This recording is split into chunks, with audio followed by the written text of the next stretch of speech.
শিক্ষা উপদেষ্টা যেটা দিয়েছেন সেটা সম্পূর্ণ অযৌক্তিক, আর এরাও এই যৌক্তিক দাবি আদায় করার জন্য বসে আছে। দ্বিতীয় স্বাধীনতা বা দ্বিতীয় বিপ্লব যাই বলেন না কেন, আমরা যেটা 5ই আগস্ট যেটা ঘটনা ঘটছে এরপর থেকে শুনে আসি সংস্কার সংস্কার, এই সংস্কার শুনতে শুনতে কান ঝালাফালা হয়ে গেল।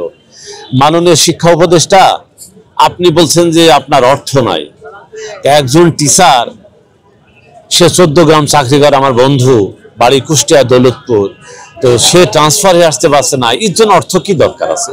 আপনারা শিক্ষা মন্ত্রণালয় চালাচ্ছেন, আপনারা ভালো মন্দ আপনারা ফাইন্ড আউট করবেন যে কোনগুলো করলে ভালো হয়, কোনগুলো করলে বা খারাপ হয়, এটা আপনারা ফাইন্ড আউট করা উচিত।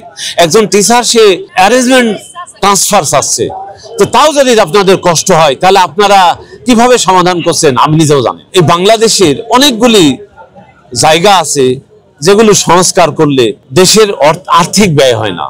যেমন ছাত্রদের ডেভেলপমেন্ট করার জন্য সিলেবাস চেঞ্জ করতে হবে, সিলেবাসটা পাঠমুখী হতে হবে, যে আমি কিভাবে ছাত্রদের টেবিলে বসাবো সেরকম সিলেবাস করেন যাতে তারা পড়তে বাধ্য হয়। একজন টিচারের ট্রান্সফার, এটা আপনার কোনো আর্থিক সমস্যার মধ্যে পড়ে না, এটা এইভাবে করে দেন।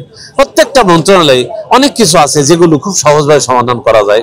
আমরা টাকা দিচ্ছি, আপনারা সেই টাকা দিচ্ছি টিচারদের দেন। তাহলে আমরা স্কুলে ভর্তি করে কেন আমরা কোচিং সেন্টারে আমার ছেলে মেয়েকে নিয়ে যাব? কেন আমি বাড়িতে প্রাইভেট টিচার রাখবো? কয়জন মানুষ রাখবে? কয়জনের ক্ষমতা আছে? আমি স্কুলে ভর্তি করছি, স্কুলের টিচারের দায়িত্ব কিভাবে পাঠদান করবে, স্কুলের টিচাররা কি খাবে, কোথায় থাকবে, তাদের চিকিৎসা ব্যবস্থা বা যা লাগে এ টু জেড আপনাকে দেওয়া লাগবে। আপনি তো আপনার টাকা দিচ্ছেন না, আপনি দিচ্ছেন জনগণের টাকা। জনগণদের 14 গুণ টাকা দিচ্ছে কোচিং সেন্টারে, সেটা আপনার হুঁশ হচ্ছে না। প্রাইভেট টিচারকে বাসায় নিয়ে পড়াতে হচ্ছে, সে টাকা দিচ্ছে, সেটা আপনার খেয়াল আসছে না। দয়া করি ওইগুলো খেয়াল করেন। টিচাররা যা চায় তাই দেন, দরকার হলে আরো বেশি দেন, কিন্তু টিচারদের ক্লাসে পাঠদান শেষ করতে হবে। স্কুলের রেজাল্ট, কলেজের রেজাল্ট সন্তোষজনক না হলে তাহলে তাদের পানিশমেন্টের ব্যবস্থা করেন। একজন টিচার আসবেন না, তার পানিশমেন্ট হবে।